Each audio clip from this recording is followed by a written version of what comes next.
The story so far. In 1980, just 4 years after being founded in a California garage, Apple was the biggest maker of PCs in the world. Computer giant IBM was not amused and fought back, launching its own PC in 1981. Though built from copycat technology, IBM's PC was an enormous hit and spawned many imitators, the PC clones. But PCs were still a pain to use. A revolution was needed to make them friendlier. Now, view on.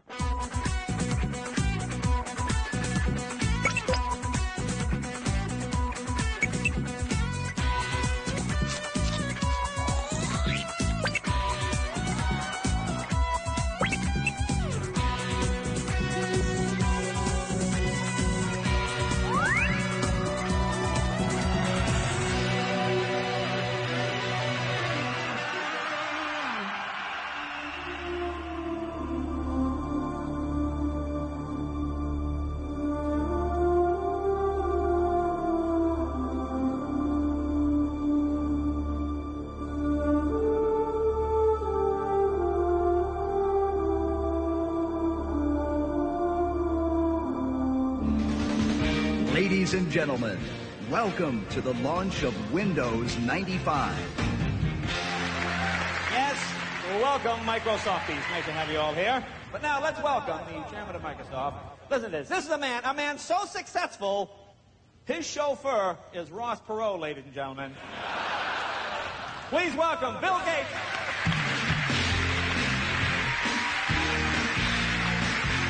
It's August 24th, 1995, in a suburb of Seattle in the Pacific Northwest.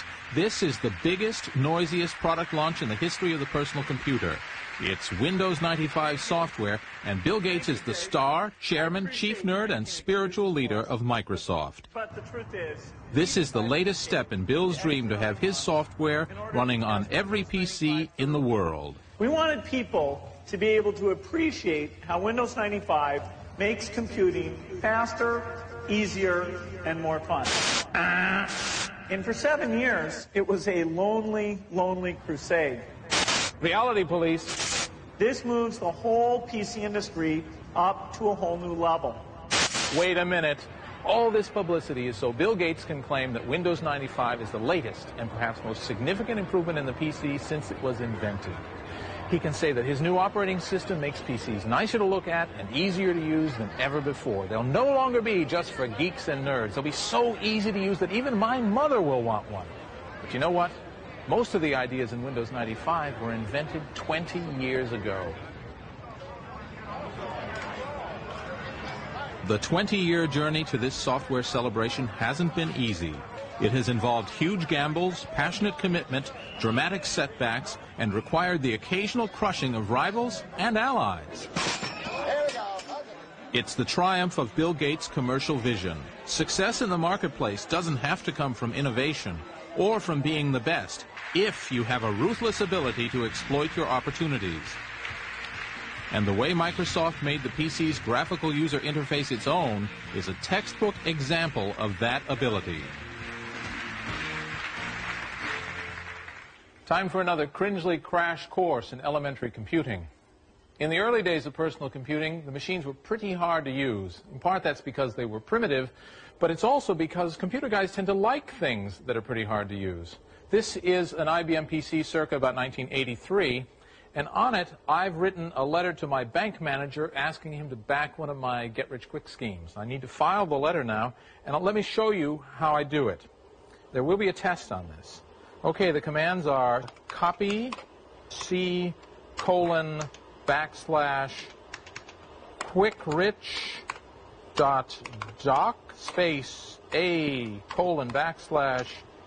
begging and return.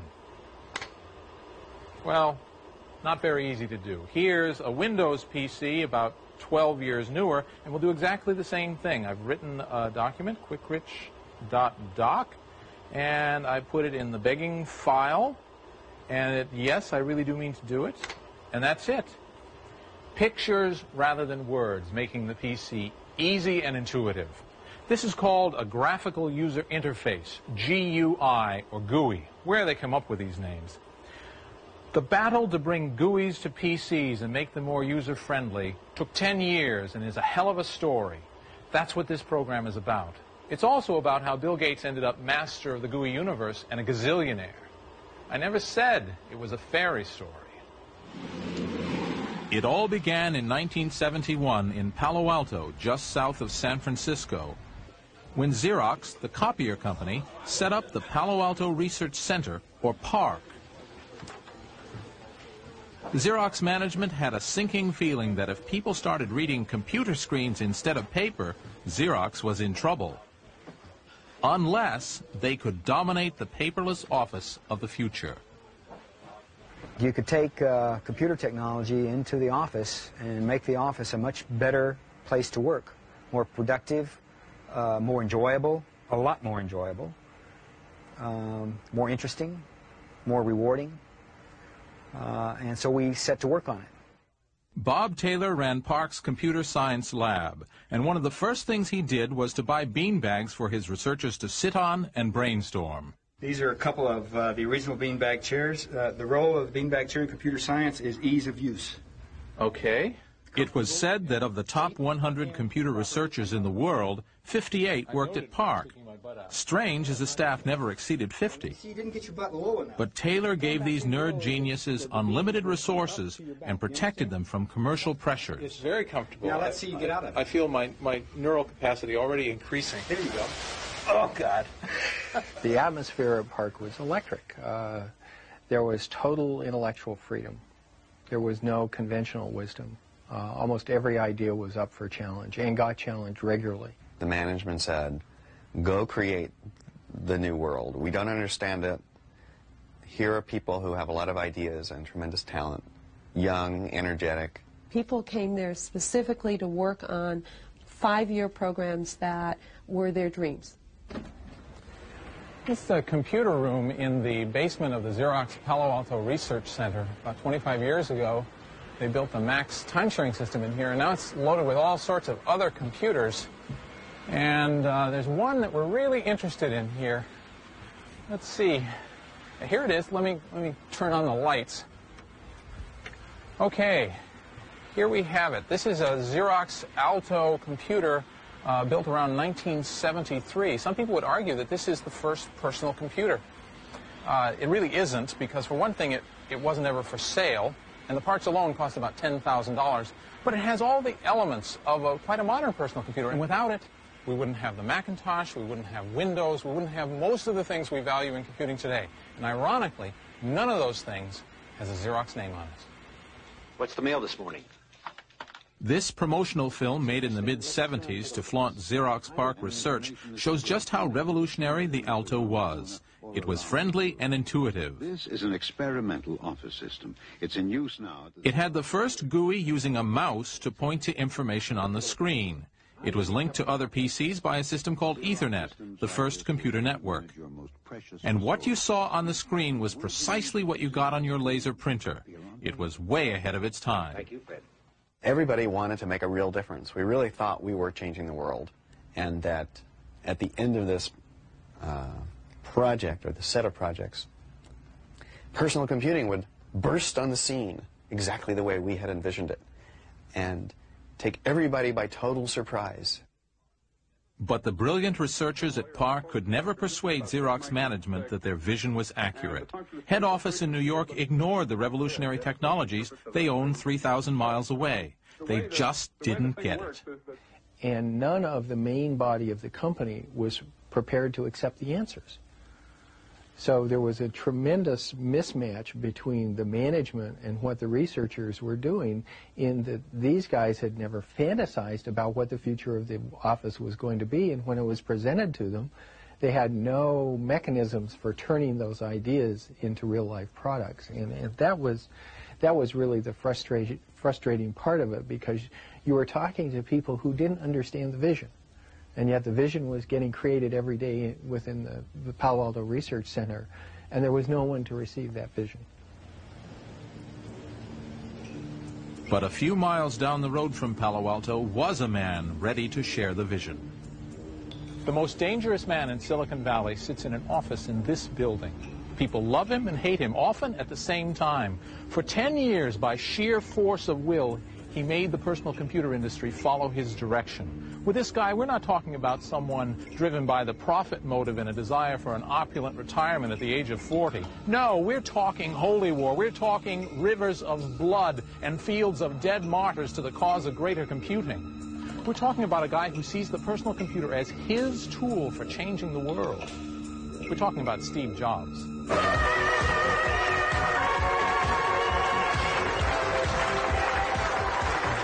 Hi, I'm Steve Jobs. When I wasn't sure what the word charisma meant, I met Steve Jobs, and then I knew.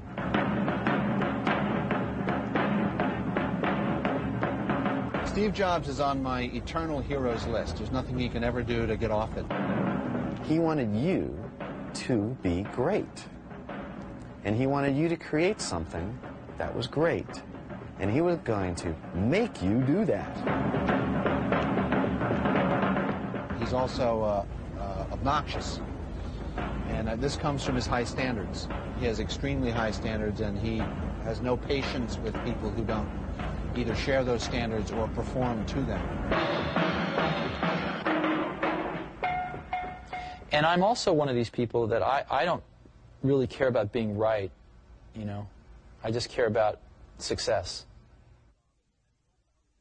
Steve Jobs had co-founded Apple Computer in 1976. The first popular personal computer, the Apple II, was a hit and made Steve Jobs one of the biggest names in a brand new industry. At the height of Apple's early success, in December 1979, Jobs, then all of 24, had a privileged invitation to visit Xerox PARC. And they showed me really three things. But I was so blinded by the first one that I didn't even really see the other two. One of the things they showed me was object-oriented programming. They showed me that, but I didn't even see that. The other one they showed me was really a networked computer system. They had over 100 Alto computers, all networked, using email, et cetera, et cetera. I didn't even see that. I was so blinded by the first thing they showed me, which was the graphical user interface. I thought it was the best thing I had ever seen in my life. Now, remember, it was very flawed. What we saw was incomplete. They'd done a bunch of things wrong, but we didn't know that at the time. It's still, though, they had the germ of the idea was there, and they'd done it very well. And within, 10 minutes, it was obvious to me that all computers would work like this someday. It was a turning point. Jobs decided this was the way forward for Apple. He came back and, I almost said asked, but the truth is demanded that his entire programming team get a demo of the Smalltalk system. And the then head of the Science Center asked me to give the demo because Steve specifically asked for me to give the demo. And I said, no way. I had a big argument with the Xerox executives telling them that they were about to give away the kitchen sink. And I said I would only do it if I were ordered to do it, because then, of course, would be their responsibility. And that's what they did. The mouse is a pointing device that moves a cursor around the display screen. Adele and her colleagues showed the Apple programmers an Alto machine running a graphical user interface. A selected window displays above other windows, much like placing a piece of paper on top of a stack on a desk. The visitors from Apple saw a computer that was designed to be easy to use, a machine that anybody could operate and find friendly, even the French. Choose one. I think mostly what we got in that hour and a half was inspiration, and basically just sort of a bolstering of our convictions that a more graphical way to do things would make this business computer more accessible. After an hour looking at demos, they understood our technology and what it meant more than any Xerox executive understood it after years of showing it to them. Basically, they were copier heads that just had no clue about a computer or what it could do. And so they just grabbed defeat from the greatest victory in the computer industry. Xerox could have owned the entire computer industry today. Could have been, a company 10 times its size. Could have been IBM. Could have been the IBM of the 90s. Could have been the Microsoft of the 90s.